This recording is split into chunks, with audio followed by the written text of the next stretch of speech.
My name is Monty Moss. I'm a detective with the Seattle Police Department assigned to the Technical and Electronic Support Unit. There are 30 cameras that were chosen to be deployed for this project, and they're deployed along the western border of the city, along Elliott Bay, from the south Fauntleroy at the ferry terminal all the way north through Bowling Gardens Park. So that's a large area. So the cameras are spread out. They're not all clustered in one particular location. We chose those camera locations based on the views available to us from the water, but there's also views that are relevant not only to the police department but to fire and to SDOT. We're trying to find multiple uses for these cameras so they're not deployed just for one particular use.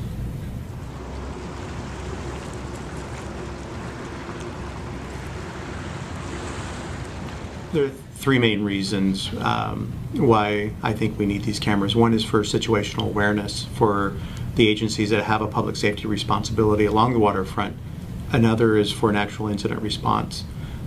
When first responders, whether it's police or fire, are responding to something along the waterfront, then someone again at that dispatch center or command post will be able to use the cameras to see what's going on and provide any updated information to them as they're responding. So if there's a special hazard or if the situation is changing, then they'll have the ability to respond to that before they get there. And the third reason is just to gather as much effective evidence as we can if the cameras do record a crime that's occurred.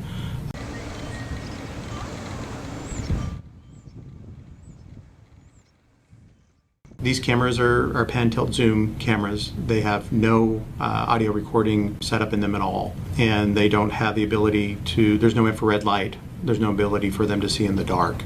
We'll go to each camera, and as it pans around, if it looks into a window of an apartment building or condominium or something where we do not have a right to look, then I can draw a box over those areas and effectively black out what's behind it. What's nice about this is that we're applying that function at the camera so that when the camera feed comes back to the DVR, that the DVR is only seeing what's been sent from the camera. There's no way to remove that privacy masking. We'll mask whatever we need to based on where that particular camera is located at.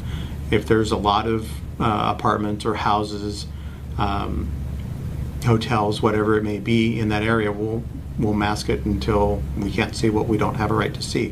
When the cameras were being installed along Alki, City Light went ahead and installed them. Some of the cameras weren't pointed in the areas where we wanted them to be.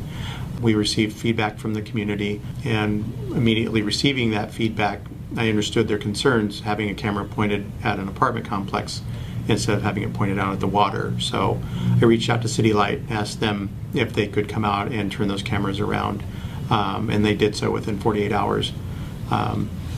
So we're interested to hear from the community, and I feel like we're being responsive and trying to find that balance of accomplishing the mission that we desire with these cameras versus the privacy concerns that the public is bringing up.